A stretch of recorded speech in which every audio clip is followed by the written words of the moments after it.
Hello, ladies and gentlemen. This is JT from Above and Below the Belt. I want to talk about the pound for pound number one person in boxing, which is my opinion, is Terence Crawford. But some people are saying that's Canelo Alvarez now after the fight with Danny Jacobs. But at the same time, when it comes down to, as in like the whole thing at the same time, as in, okay. The positive and the negatives about the Terence Crawford and Canelo Alvarez, I would say. I would start with Terence Crawford first, right?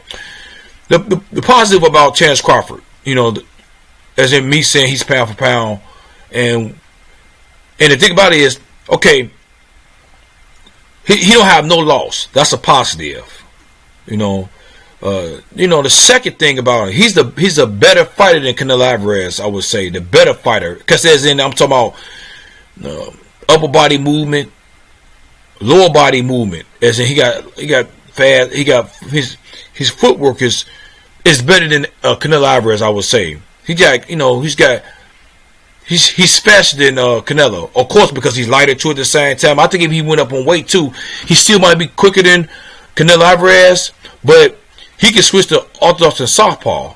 You see what I'm saying? He's got the full package. Canelo Alvarez almost got the full package, but he doesn't. But he doesn't. He got good stamina. He throw a lot of punches, and he still have enough energy to finish the fight out. But he been undisputed. And the third thing, he been undisputed at 140. I think he got a better at 135 too, but he was undisputed at 140 weight division. He's got the WO in the welterweight division that he's in right now. You know what I'm saying? He beat who's that? Benavidez. He beat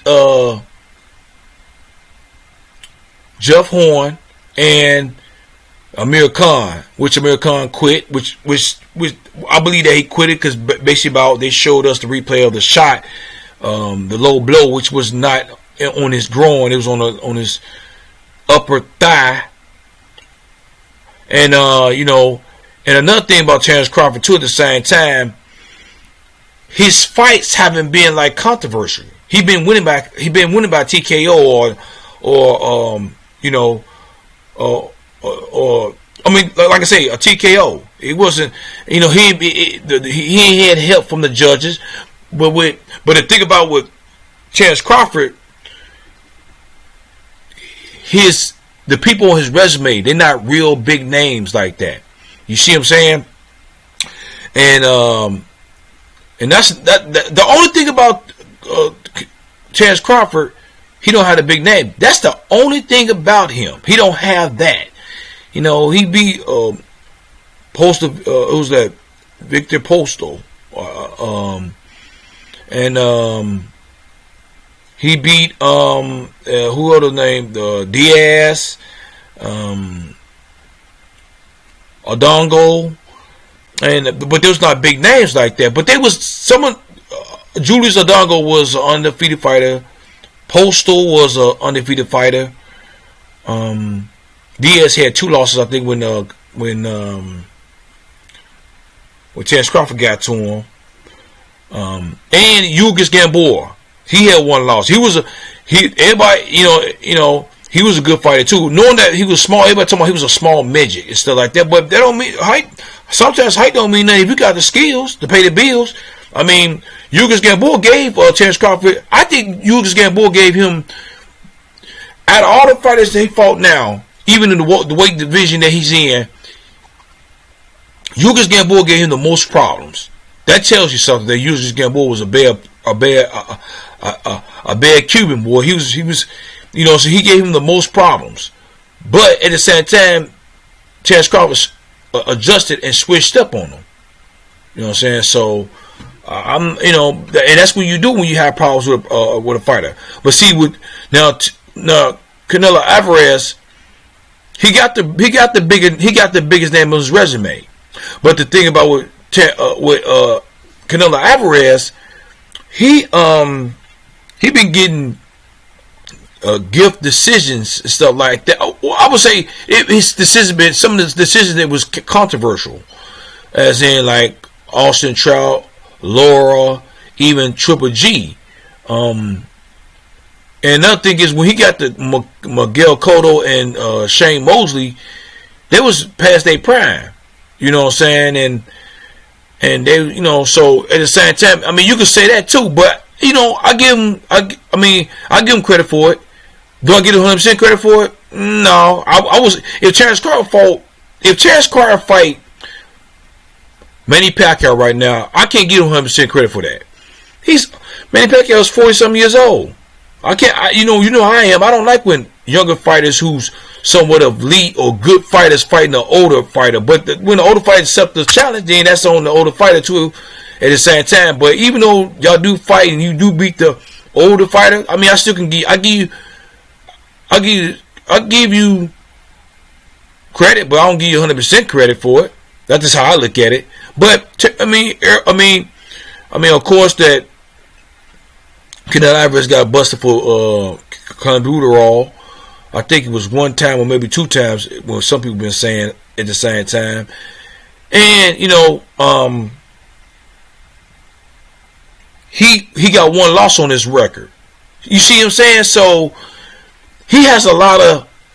He got a lot of he got negatives. He got like 3 negatives to me on his behind him.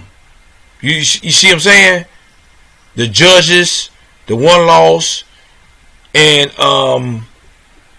the clenbuterol. And one thing about with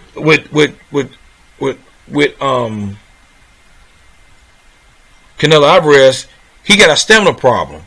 You know what I'm saying? With Dave Jacobs, he was kind of running out of breath at the end, but he got the job done. The one thing surprised me about Canelo Alvarez, the confidence. He stayed in the middle of the ring. He pushed the fight. He pushed Jacobs back on. Jacobs fighting on his back foot a little bit. He was throwing jabs to try to outbox him, but that wasn't working. His upper body is great. I've been saying that he's got his upper body as a movement, head movement, and all that is nice. You know what I'm saying? But his feet is not that quick. You know what I'm saying? If he had quick feet, man, he'd be unstoppable. You know what I'm saying? And that's what. And if he would have fought, and then on top of that, he's the cash cow right now.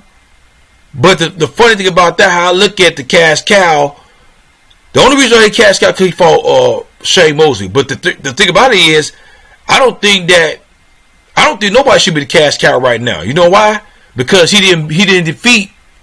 I mean, not Shane Mosley, but not Shane Mosley. I'm sorry, Floyd Mayweather.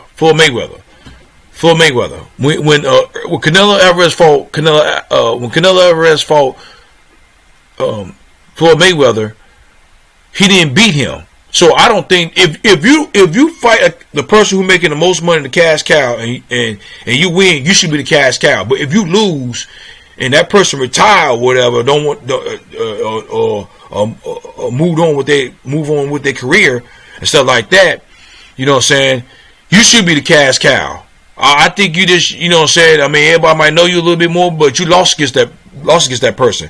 You know what I'm saying? That's for any fighter. That's for any fighter. Terence Crawford, Errol Spence Jr., Deontay Wilder, Jerry Hurd, all of them. Tank Davis, you know, so anybody. If you lose against the cash cow or whatever, that means you should be the cash cow. You know what I'm saying? You should be making a little bit more than the other people I would probably say that, but not the cash cow.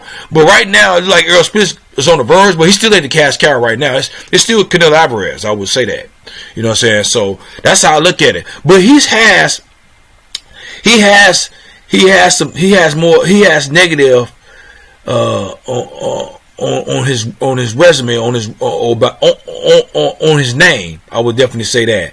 But the thing about it is, he do got the 3 straps now. Only he's going out for that last one, and that's Demetrius Andre. He get that, then it'll kind of somewhat boost him up to number 2. You can still go to number 2, number 3, but I still have him at number 3 a little bit in a sense. But if you say he's number 2, I wouldn't argue with that. But at the same time, he ain't number one right now. He's not number one. And with the Dane Jacobs fight, he didn't get help with the judges. You see what I'm saying? The judge didn't have nothing to do with the outcome of him winning that fight. It was Canelo Alvarez. It was all Canelo Alvarez what he did in the ring. You see what I'm saying? So I like that. And it should have been like that when he first started. When he fought Austin Trout, two Laura, and two Triple G fights at the same time. Even though the crazy thing about it, even with the Floyd Mayweather fight. Floyd Mayweather won that. I think Floyd Mayweather won most of the rounds. I think he won 11 rounds. I think Canelo Alvarez might have got a 1 round, maybe 1 round. And you know one thing is that one judge had it 114, if I'm not mistaken. It was a draw. He had it a draw. Or she had it a draw. Whoever was scoring that fight. I was surprised about that. And everybody knew it was no draw. But at the same time, man, my number one pound for pound is still Terence Crawford. The only thing people say about him, he fought bums. Which they was the bums. I completely disagree with that. These people that he fought was undefeated. Some of the fighters that he fought was undefeated. They just wasn't a big household name. You see what I'm saying? And of course, the only household name who's big on a top rank is Terence Crawford, Lomachenko, and Tyson Fury. But the thing about it is, Lomachenko don't sell Venice out that well. Is he a superstar? I don't know. I think Terence Crawford's a little bit more superstar than Lomachenko. I would definitely say that because he sells out. I mean, I don't think that he sold out the Amir Khan fight, and his pay-per-view buy has been horrible. Terence Crawford. So that lets you know that is that Terence Crawford doing, or is that Top Rank promoting him what they doing? They're not promoting him right, and they don't have the welterweight fighters over here at the Top Rank so he can show you where his talent is at the same time. So that plays a part in it too, and people don't want to fight him too at the same time. Everybody say that he's across the street. They keep on using that, but if you really want to fight him, man, if you really want to be great and all that and stuff like that, you can fight him, and whoever fight him and beat him, you be pound for pound number one on my list. That's how I look at it. So, what y'all think about what I'm talking about? You know, how I'm rating the pound for pound list, and who I think should be up there as pound for pound, which is Terence Crawford. He had one deficiency. That's because he don't have the big names. People keep on calling these people bombs, but at the same time, they're not bombs. They're just not big. They're just not popular. They fighters, but the funny thing about it, they call them bombs, right? The people are undefeated. The Terence Crawford, that he beat the undefeated fighters. But y'all not boxers, and I'm not a boxer either. But I'm not gonna call them bombs. But I will call some people bombs, which they probably got losses on their resume. You know what I'm saying, like 2 or 3 losses. Even though, you know what I'm saying, I'm keeping it real. I mean, that's how I look at it. You know, at the same time. But what y'all think about